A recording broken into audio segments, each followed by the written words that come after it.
The morning sun cast long shadows across the south rim of the Grand Canyon as David Mitchell adjusted his backpack straps one final time. It was October 15th, 1987, and the crisp Arizona air carried the scent of pine and desert sage. At 28 years old, David was an experienced hiker from Denver, Colorado, who had conquered peaks across the Rocky Mountains, but the Grand Canyon had always been his ultimate goal. He'd planned this solo trek for months, mapping out a challenging route that would take him deep into the canyon's heart and back up through lesser-known trails. The park ranger at the visitor center, a weathered man named Bill Harrison, had logged David's hiking plan with careful attention. "You sure about going alone on this route, son?" Harrison asked, studying the ambitious path David had traced on the topographical map. "Weather's been unpredictable lately, and some of those trails haven't seen maintenance in years." David smiled confidently, his brown eyes reflecting years of wilderness experience. "I've done my homework, sir. Got enough supplies for 5 days, emergency beacon, the works. Plus, I'll be taking photos for a magazine article about hidden gems in the canyon." If you're following this story, please take a moment to subscribe to our channel and let us know in the comments where you're watching from. We'd love to hear from fellow mystery enthusiasts around the world. David's girlfriend, Sarah Chen, had driven with him from Denver, but planned to spend the weekend in Flagstaff while he hiked. Their goodbye at the trailhead was tinged with the usual mixture of excitement and concern that accompanied his solo adventures.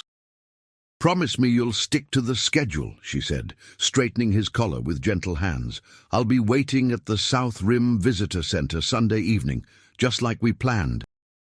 David kissed her forehead, his camera bag bouncing against his hip as he pulled her close. 5 days, sweetheart. I'll have stories to last us through winter."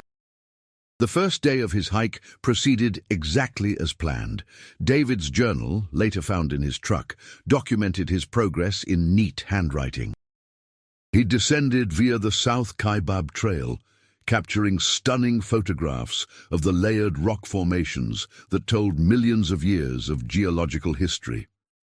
His camera, a professional Nikon F3 that had been his college graduation gift, clicked steadily as he documented towering red sandstone walls, ancient petroglyphs hidden in shadowed alcoves, and the serpentine Colorado River winding far below.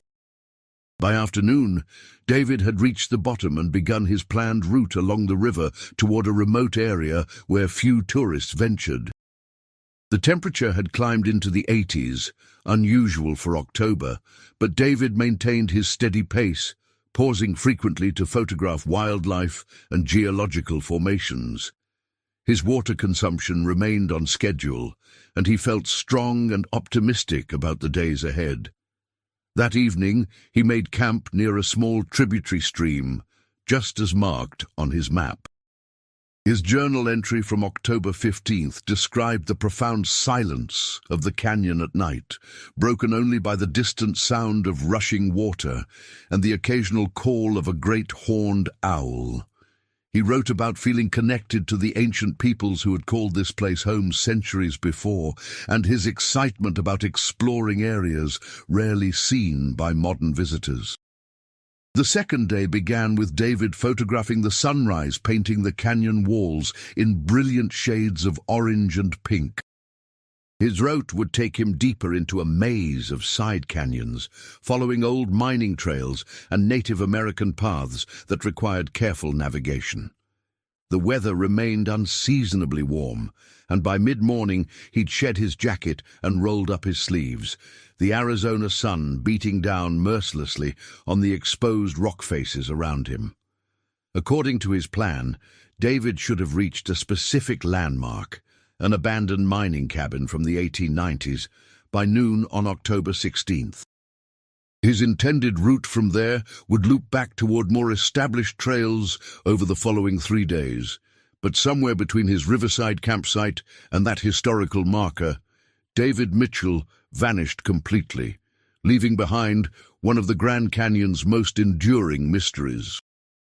When Sunday evening arrived and he failed to appear at the visitor center, Sarah's worry transformed into the beginning of a 14-year search that would consume her life and challenge everything law enforcement thought they knew about disappearances in America's most iconic landscape.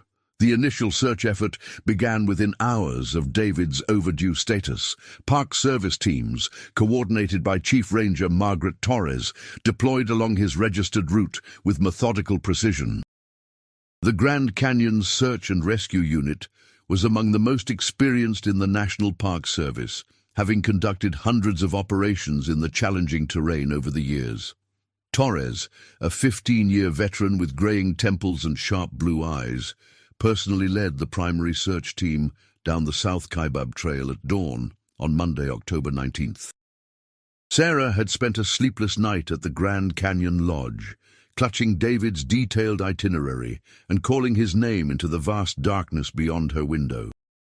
When the search teams assembled at first light, she stood among them wearing one of David's hiking shirts, her long black hair pulled back severely, dark circles under her usually bright eyes. "He's never been late before," she told Torres repeatedly. "David plans everything down to the minute. Something's wrong." The search teams found David's first campsite exactly where his plan indicated, complete with the cold remains of his campfire and clear boot prints leading away toward the interior canyons. His second planned campsite, however, told a different story. The area showed no signs of recent human presence, no disturbed ground, no ashes, no trace that anyone had ever stopped there. It was as if David had simply evaporated somewhere along the trail between the two locations. Rangers expanded their search pattern, bringing in helicopters to scan the labyrinthine network of side canyons and cliff faces where a fall might have occurred. The distinctive sound of rotor blades echoed off canyon walls for days as aircraft swept back and forth across the rugged terrain. Ground teams rappelled into narrow slots and scrambled across boulder fields, calling David's name until their voices grew hoarse. Search dogs brought in from Phoenix followed scent trails that seemed to end abruptly at solid rock faces, their handlers shaking their heads in confusion. Local news stations picked up the story by Wednesday, drawn by the mystery of an experienced hiker vanishing in broad daylight on well-documented trails. Television crews set up at the South Rim, their satellite trucks creating an incongruous modern scene against the ancient landscape. Sarah gave interviews with trembling hands, showing recent photographs of David and pleading with anyone who might have seen him to come forward. The Coconino County Sheriff's Department joined the search effort, bringing additional resources and expertise in missing person cases. Detective Ray Castellanos, a soft-spoken man with 3 decades of experience in northern Arizona, reviewed David's background thoroughly. No history of depression, no financial troubles, solid relationship, he noted in his case files. This guy had every reason to come home safe. After 8 days of intensive searching covering over 50 square miles of canyon terrain, the official rescue effort scaled back to periodic sweeps and follow-up investigations. David's truck remained in the South Rim parking lot like a silent monument to his disappearance, his spare clothes and camping gear creating a shrine that Sarah visited daily. She refused to return to Denver, taking a leave of absence from her job as a graphic designer and renting a small apartment in Flagstaff to maintain her proximity to the search area. The case file grew thick with reports, interviews, and theories. Some suggested David had suffered a medical emergency or accident in an area so remote that his body might never be found. Others wondered if he'd encountered someone with malicious intent, though robbery seemed unlikely given the isolation of his planned route. A few whispered about the possibility that David had staged his own disappearance, though everyone who knew him dismissed this theory immediately. As autumn turned to winter, the search efforts became increasingly sporadic. Snow began falling on the higher elevations of the canyon, making access to remote areas nearly impossible. Sarah attended every briefing, studied every map, and walked miles of trails herself, calling David's name into the wind. She organized volunteer search parties on weekends, bringing friends and family from Colorado to comb areas the official teams might have missed. The case officially transitioned from rescue to recovery by Christmas 1987, though Sarah refused to accept this change in status. She created missing person flyers with David's photograph and distributed them at every business, campground and trailhead within 100 miles of the Grand Canyon. Her savings account drained steadily as she funded her own private investigations and hired tracking experts recommended by other families of missing persons. Years passed with agonizing slowness. Sarah aged visibly, her once bright demeanor replaced by a determined grimness that her friends barely recognized. She became an expert on Grand Canyon geography, weather patterns, and search techniques.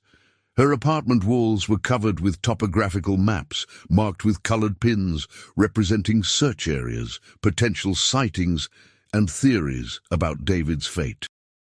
She attended support groups for families of missing persons, finding solace among others who understood the unique torture of uncertainty. Detective Castellanos retired in 1995, but he passed David's case file to his replacement with a personal note. "This one stays with you. The girlfriend never gave up, and neither should we."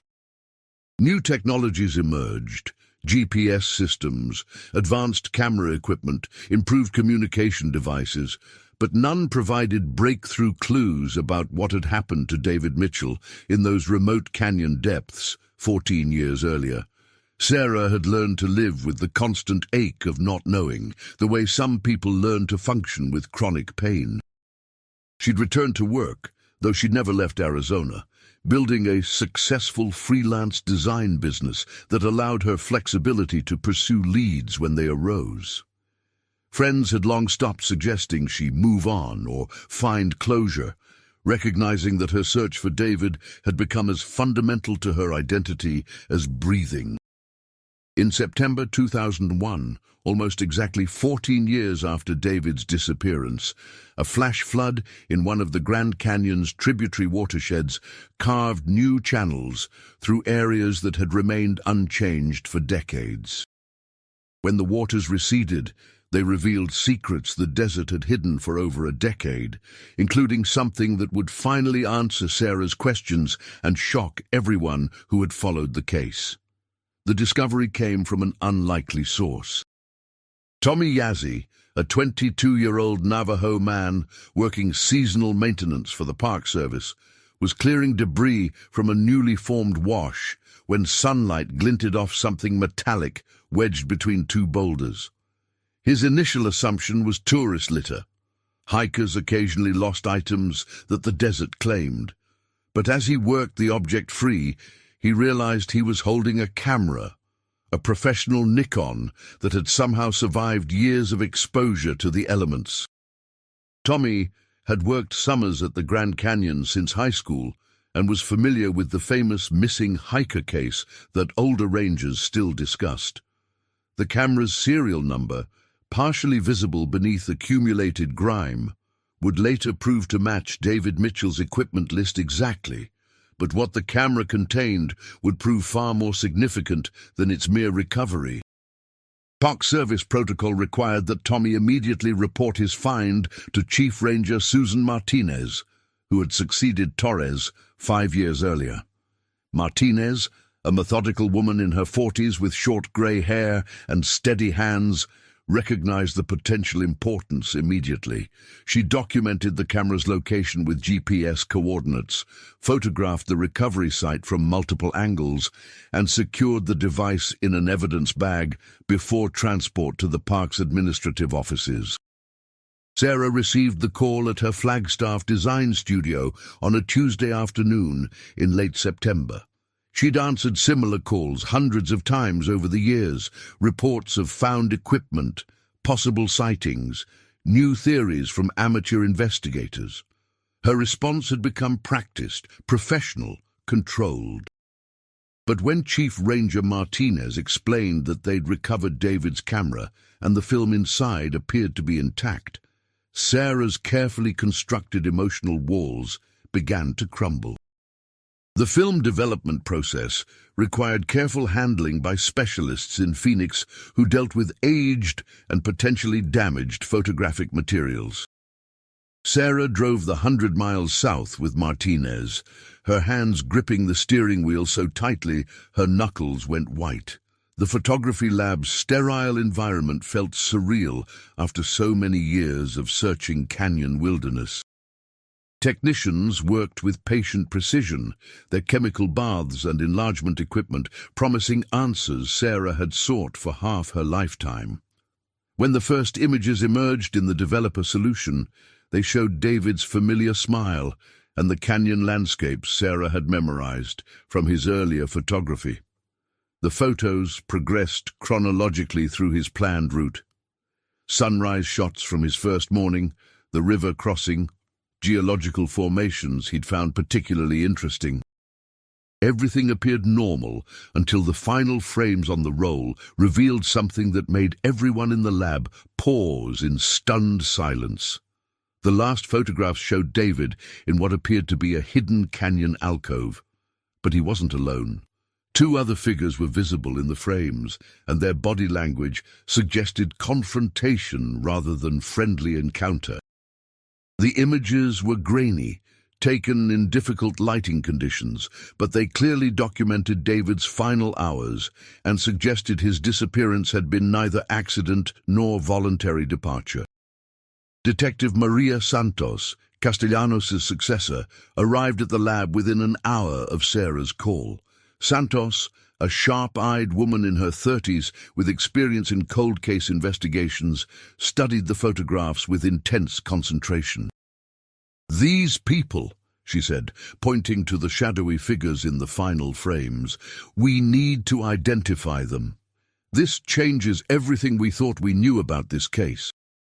The revelation that David had encountered others in such a remote location opened entirely new avenues of investigation.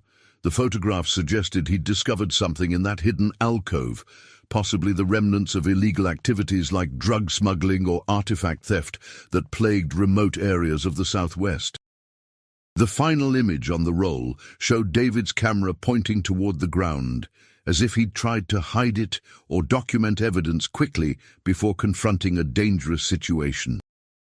Sarah stared at the last clear photograph of David's face for a long time, tears streaming down her cheeks. After 14 years of wondering, she finally had proof of what had happened to the man she'd never stopped loving.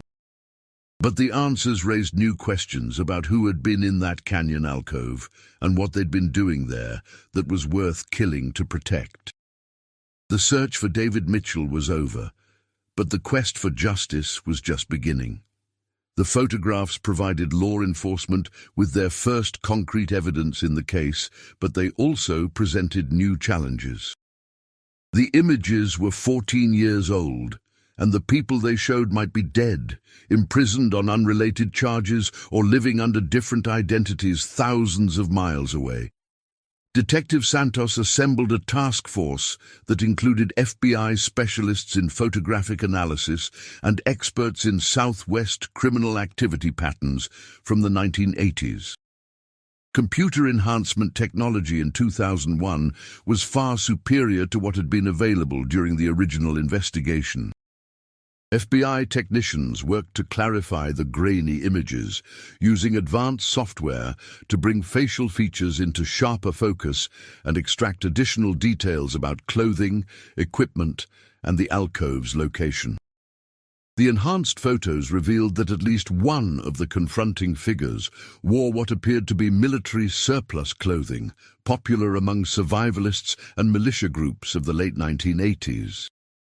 Sarah found herself reliving David's final day with excruciating clarity as investigators reconstructed events from the photographic evidence.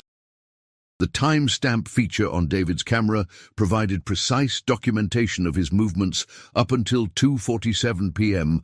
on October 16, 1987, The final photograph was taken at 3:23 p.m., suggesting the confrontation had lasted at least 36 minutes, long enough for a substantial interaction rather than a brief, violent encounter.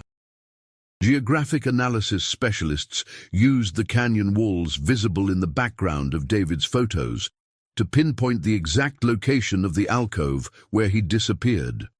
The site was nearly 2 miles from his planned route, in an area accessible only through a narrow slot canyon that most hikers would never discover. This deviation from his itinerary suggested David had been exploring or following something that attracted his photographer's eye when he stumbled into the dangerous situation. The remote location had particular significance for federal investigators familiar with Southwest criminal patterns. During the 1980s, isolated canyon systems had been favored by drug smuggling operations, moving cocaine and marijuana from Mexico toward distribution centers in major American cities. The Grand Canyon's vast wilderness provided perfect concealment for temporary storage facilities and transfer points that law enforcement rarely monitored. Agent Rebecca Torres of the FBI's Phoenix office, a specialist in organized crime and drug trafficking, reviewed the case files with particular interest in this angle. "The timing fits perfectly," she explained to Detective Santos during a briefing session. 1987 was peak activity for Colombian cartel operations using Arizona corridors. A photographer stumbling onto a drug cache or transfer operation would definitely be seen as a threat requiring elimination. The investigation team began cross-referencing David's disappearance with known criminal activity in northern Arizona during the late 1980s. DEA records revealed several major drug busts in the region between 1986 and 1989. Including the discovery of temporary camps and supply caches in remote desert locations. One operation, codenamed Desert Storm, had targeted a smuggling network that used wilderness areas throughout the Four Corners region for staging and storage.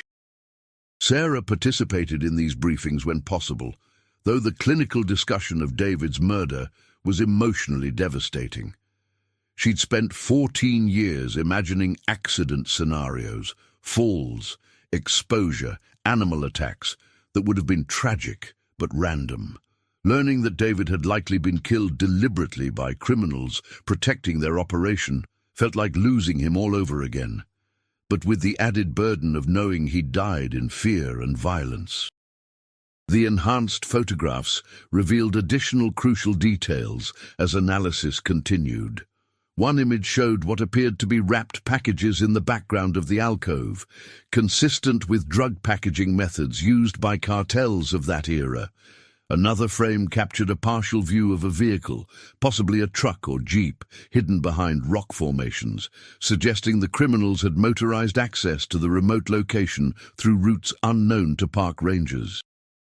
Investigators began the painstaking process of identifying the individuals visible in David's final photographs. The FBI's facial recognition databases in 2001 were primitive compared to later technology, but they could still search through criminal booking photos and surveillance images from relevant time periods. The process was complicated by the image quality and the 14-year gap, during which suspects might have aged significantly or died. A breakthrough came when Agent Torres recognized clothing patterns in one of the enhanced images. The military surplus jacket worn by one figure matched items seized during a 1989 raid on a survivalist compound in Nevada that had been connected to drug trafficking operations. Cross-referencing arrest records from that raid with physical descriptions derived from David's photographs led investigators to a prime suspect. Carl Hendricks, a former Army sergeant turned smuggler who'd been arrested multiple times in the Southwest during the late 1980s. Hendricks had served 3 years in federal prison following his 1989 arrest, then disappeared after his 1992 release. Parole officers had lost track of him within months, and he'd been living off the grid for nearly a decade. Finding him would require extensive detective work, but Sarah finally had a name and face to attach to David's killer. The hunt for Carl Hendricks became her new obsession, replacing the search for David's body with an equally consuming quest for justice.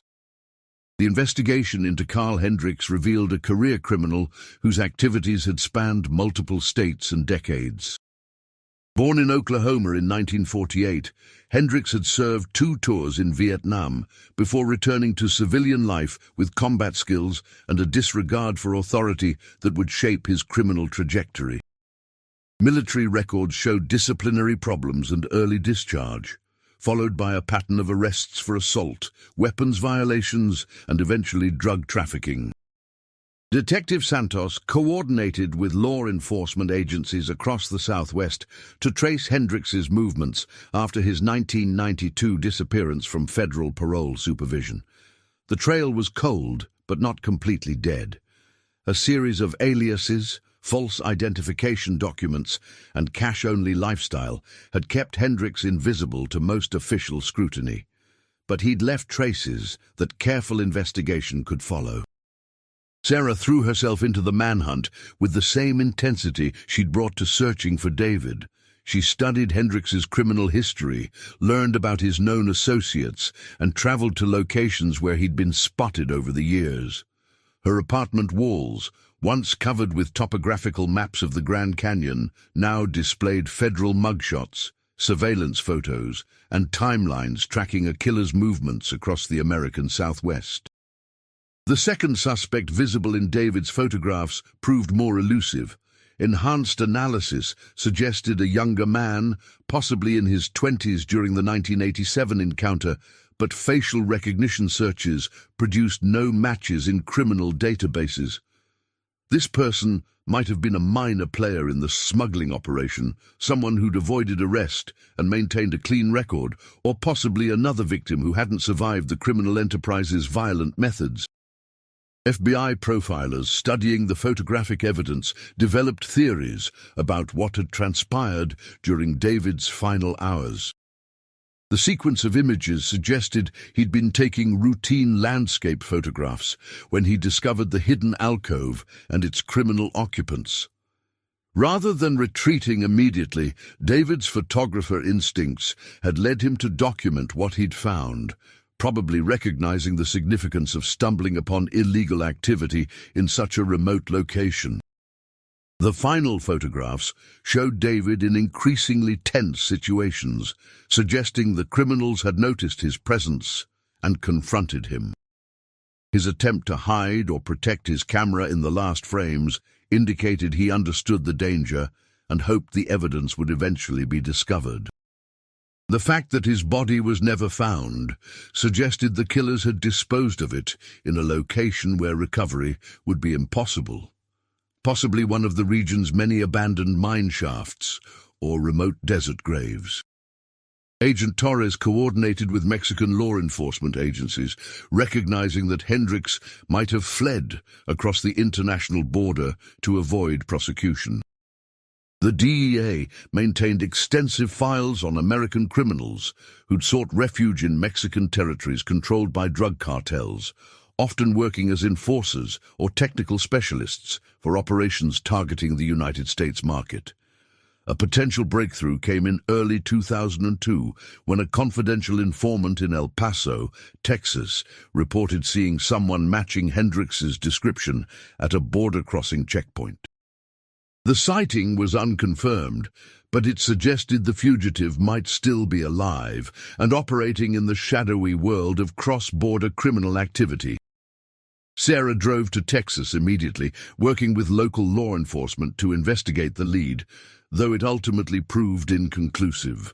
The passage of time had complicated the investigation in multiple ways. Witnesses from the 1980s had died, moved away, or simply forgotten details that might have been crucial to building a case. Physical evidence beyond David's photographs was minimal, and prosecutors warned that even if Hendricks were captured, proving murder charges based on 14-year-old images would be challenging in court. But Sarah refused to give up. Sustained by the same determination that had driven her 14-year search for David, she'd finally learned the truth about his disappearance, identified his killer, and gained law enforcement allies committed to pursuing justice. The hunt for Carl Hendricks had become her life's mission, a quest that would test her resolve and resources in ways the original search had never demanded. The investigation took an unexpected turn in March 2002, when Agent Torres received a call from the Riverside County Sheriff's Department in California. A body discovered in the desert near Salton Sea had been identified as James Morrison, a known associate of Carl Hendricks, who'd been missing since 1994. Morrison had been shot execution style, and evidence at the scene suggested his death was connected to internal conflicts within the smuggling network that had operated throughout the Southwest. Morrison's death provided investigators with new leads about Hendricks's activities and associates during the 1990s. Before his murder, Morrison had apparently been living under an assumed identity in Nevada, working construction jobs and maintaining contact with other former members of the drug trafficking operation. FBI agents located Morrison's apartment and discovered documents that shed new light on the criminal network's structure and methods. Among Morrison's possessions were photographs and maps that appeared to reference the same remote canyon areas where David had disappeared. One map included handwritten notations marking locations described as storage sites and transfer points, with dates spanning from 1985 to 1991. The notation for David's discovery site was marked with a red X and the cryptic phrase, "photographer problem solved." Sarah viewed these materials during a briefing session at the FBI's Phoenix office, struggling to maintain composure as she saw David's death reduced to a brief annotation on a criminal's planning documents. But the evidence also provided crucial corroboration for the photographic evidence and established a clear motive for his murder. David hadn't simply been an unlucky hiker who encountered dangerous people. He'd discovered a major criminal operation and been killed to protect it. The Morrison investigation revealed that the smuggling network had been far more extensive than initially understood.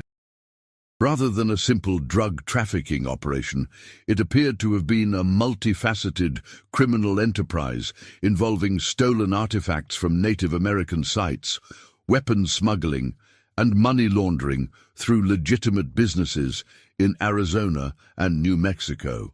David had stumbled into the middle of an operation worth millions of dollars annually. Further analysis of Morrison's documents revealed that Carl Hendricks had been the network's primary enforcer, responsible for eliminating threats and maintaining operational security through violence and intimidation.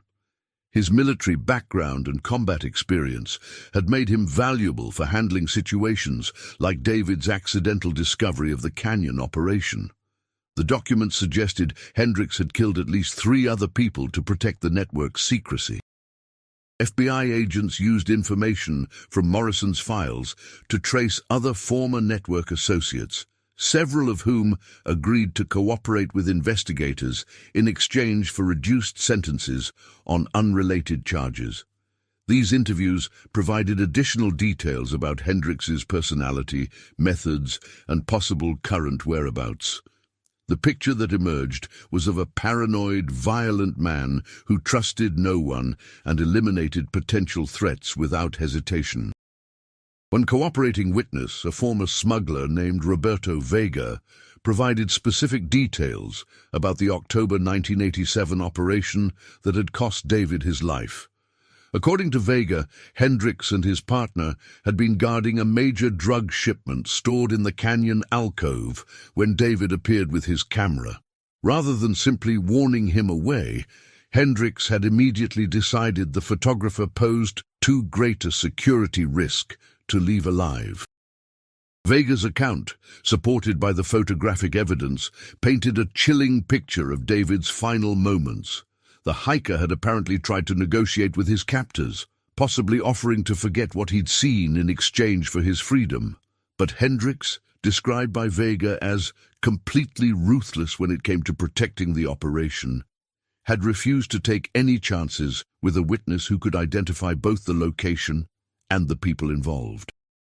The investigation team now had a clear understanding of what had happened to David Mitchell, corroborated by multiple sources and physical evidence, but Carl Hendricks remained a ghost, and without capturing him, Sarah would never see justice for David's murder. The hunt intensified as investigators used every available resource to track down a killer who'd evaded law enforcement for over a decade. Agent Torres coordinated with international law enforcement agencies, recognizing that Hendricks might have fled to countries with limited extradition treaties or corruption that facilitated criminal refuge. The DEA's intelligence networks in Central and South America began circulating Hendricks's photographs and description, hoping to locate him through the same criminal connections that had helped him disappear. Sarah participated in these efforts wherever possible, traveling to meetings with federal prosecutors, victim advocacy groups, and families of other people killed by the smuggling network. Her story became a rallying point for law enforcement agencies seeking resources and support for cold case investigations. The 14-year gap between David's murder and the discovery of evidence had tested everyone's patience, but the strength of the case they'd built justified continued pursuit. In September 2002, exactly 15 years after David's disappearance, Sarah received a call that would finally bring her quest to an end. Carl Hendricks had been arrested in Guadalajara, Mexico, following a joint operation between the DEA, FBI, and Mexican federal police. He'd been living under a false identity, working as a security consultant for businesses with cartel connections, but age and carelessness had finally caught up with him. The arrest came after months of surveillance and intelligence gathering that had traced Hendricks through a network of criminal contacts and financial transactions. Mexican authorities had been monitoring him as part of a broader investigation into American fugitives operating in their territory. When FBI agents presented evidence linking him to David's murder, Mexican officials agreed to extradition proceedings that would bring him back to face justice in American courts. Sarah flew to Phoenix for Hendricks's arrival and first court appearance, accompanied by Detective Santos and Agent Torres. Seeing David's killer in custody after 15 years of searching felt surreal. Hendricks was now 64 years old, grey-haired and weathered, but still recognizably the man from the enhanced photographs. His eyes held the same cold indifference that David must have seen in his final moments. The federal prosecution moved forward with remarkable efficiency, built on the solid foundation of photographic evidence, witness testimony, and documentary proof that investigators had assembled over the previous year. Hendricks's defense attorney argued that the evidence was circumstantial and too old to support murder charges, but prosecutors were confident in their case. Sarah testified about David's character, their relationship, and the impact his disappearance had on everyone who knew him. She described the 15 years of searching, the false hopes and crushing disappointments, the way uncertainty had poisoned every aspect of her life. Her testimony was emotional but controlled, focused on ensuring the jury understood what had been lost when Carl Hendricks decided David Mitchell posed too great a risk to leave alive. The trial lasted 3 weeks, with prosecutors methodically presenting the evidence that connected Hendricks to the smuggling operation, the canyon location, and David's murder. Defense attempts to discredit the photographic evidence failed when FBI technical experts demonstrated the authentication methods used to verify the images. Witness testimony from former network associates provided additional corroboration for the prosecution's timeline and motive theories. When the jury returned guilty verdicts on all charges, first-degree murder, drug trafficking conspiracy, and weapons violations, Sarah felt a mixture of relief, satisfaction, and profound sadness. Justice for David had finally been achieved. But it couldn't restore the 15 years of her life spent searching for answers or bring back the man she'd never stopped loving. Carl Hendricks received a life sentence without possibility of parole, ensuring he would die in federal prison for David's murder and his other crimes. At his sentencing hearing, Sarah addressed him directly for the first and only time, speaking about David's dreams, his talents, and the future they'd planned together. Hendricks showed no emotion during her statement, maintaining the same cold detachment that had characterized his entire criminal career. The case officially closed in early 2003, though Sarah continued working with victim advocacy groups and supporting other families dealing with missing persons cases. She'd learned that the search for answers, while agonizing, was preferable to the uncertainty that consumed families who never learned their loved ones' fates. David's camera had provided the evidence needed for justice, but it had also given Sarah something equally precious, the certainty that allowed her to finally begin healing from 15 years of loss. Sarah Chen Mitchell, she'd legally changed her surname during the investigation, established a foundation in David's memory that provided resources and support for families of missing persons in wilderness areas. The foundation funded search equipment, training programs for volunteers, and advocacy efforts to improve law enforcement response to disappearance cases. Through this work, Sarah transformed her personal tragedy into a force for helping others facing similar ordeals. The Grand Canyon case became a model for cold case investigations, demonstrating how advances in technology and persistent detective work could solve seemingly impossible mysteries decades after the original crimes. Law enforcement agencies across the country studied the methods used to enhance David's photographs and trace Carl Hendricks, incorporating these techniques into their own unsolved case investigations. David Mitchell's story serves as a reminder that the wilderness, while beautiful and inspiring, can also harbor dangerous secrets. His passion for photography and exploration led him to document his own murder, providing the evidence that would eventually bring his killer to justice 15 years later.